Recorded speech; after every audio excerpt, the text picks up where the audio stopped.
Russians lined up around a church in Moscow today to pay their respects to Alexey Navalny. The Russian opposition leader's body was released to his mother just hours before the funeral service. Navalny's wife has accused Putin of ordering his death at an Arctic penal colony, though the Kremlin denies any involvement. CBS News foreign correspondent Ramy Inocencio is in London following the latest on this and Navalny's funeral. Ramy, good morning.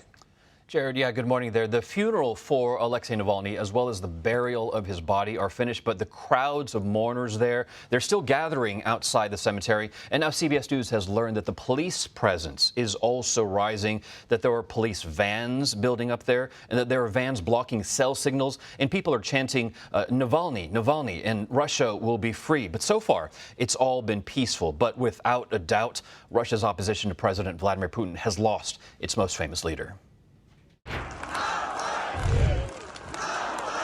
2 weeks after his death in a remote Arctic penal colony, Alexey Navalny, the face of Russia's opposition movement, laid to rest at 47 years old.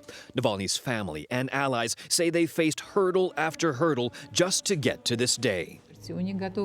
His mother claimed Russian authorities withheld his body right after he died. His supporters say funeral directors and even hearse drivers have been threatened from working on today's farewell. And as the Kremlin continues to crack down on critics of Vladimir Putin, any attendees could face detention. Navalny's wife, Yulia Navalnaya, warned mourners this week. I'm not sure yet whether it will be peaceful or whether police will arrest those who have come to say goodbye to my husband. This morning, outside the church on the snowy outskirts of Moscow, riot police assembled to put down any protests while barriers lined the perimeter. Human rights activists say hundreds of Navalny supporters, what's left of them in the country, have already been detained since his death. Since 2021, Navalny had been kept in prison on escalating allegations, first of violating parole, later embezzlement, then terrorism. His allies say they were all trumped-up charges. Late last year, Navalny was transferred to a penal colony above the Arctic Circle. This video of him smiling, even joking with prison officials, was the last time he was seen alive. Russia's prison service said he died the next day. And as Navalny's body was lowered into the ground today, Frank Sinatra's My Way played. That's perhaps a bit of a nod to how he at least tried to change Russia and then paid the price.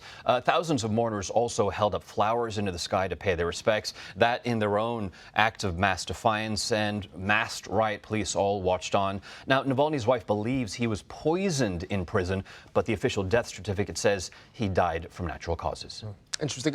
Ramy, after Navalny's death, Putin gave his annual State of the Nation address this week. He warned the West of nuclear war should they send troops to Ukraine.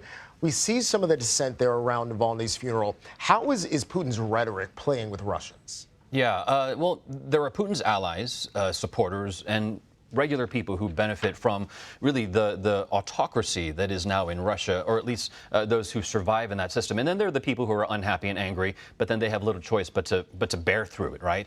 Regardless, we're not going to hear much dissonance with President Putin, and that is because it's illegal to criticize Russia's military. And now, today, with Alexey Navalny's burial, that's the biggest reminder that the tallest trees of criticism get cut down in Russia. And this timing here is notable. Russia's presidential election is happening in just 2 weeks. Vladimir Putin is widely expected to win, and that's going to keep him in power until 2030. Putin has embraced this strongman image. Ramy, thank you.